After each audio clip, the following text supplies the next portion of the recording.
परमात्मा के साथी में जो तरीका के आत्मा होला। हाँ जी।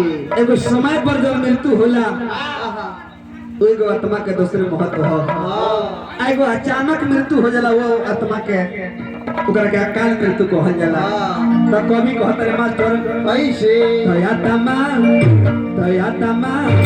परमात्मा के साथी परमात्मा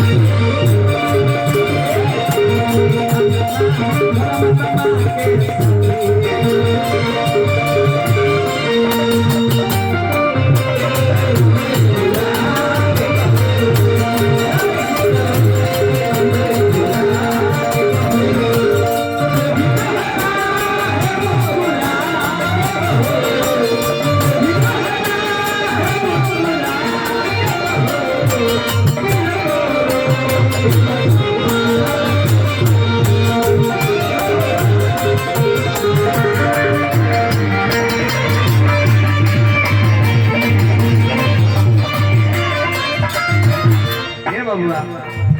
और का गाना में मुर्गी का भाव बा है बबुआ। अच्छा चकधार मारी ओइले अकेले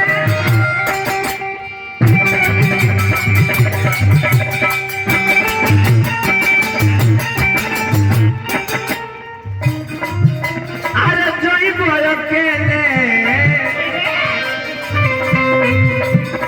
ना केहू साथी संघाती हे बबुआ ना केहू साथी संघाती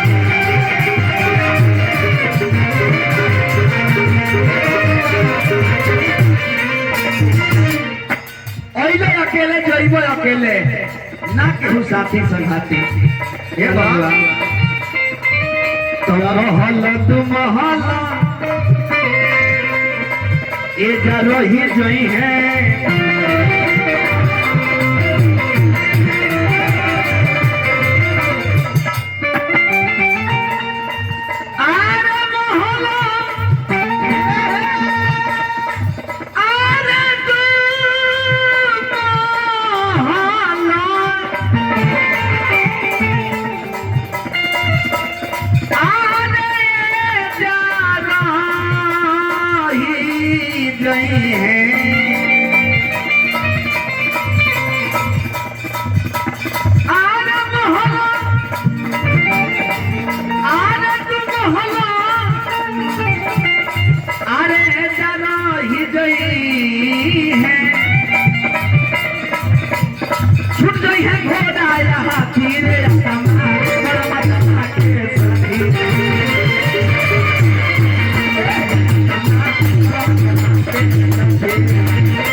अंतरा का भाव बा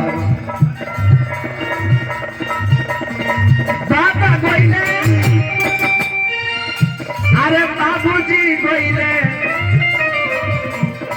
चलो यहाँ बेटा या नाती नाती चलो यहाँ बेटा या नाती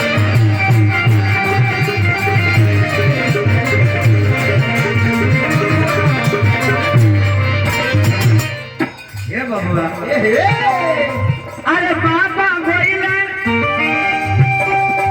अरे बाबूजी गोइले चलो यहाँ बेटा या नाती नाती चलो यहाँ बेटा या नाती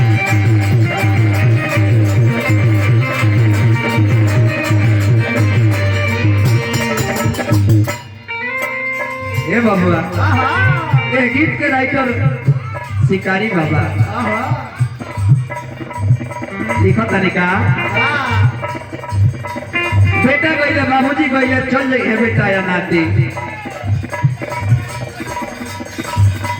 दयाई समैया शिकारी चले जाइब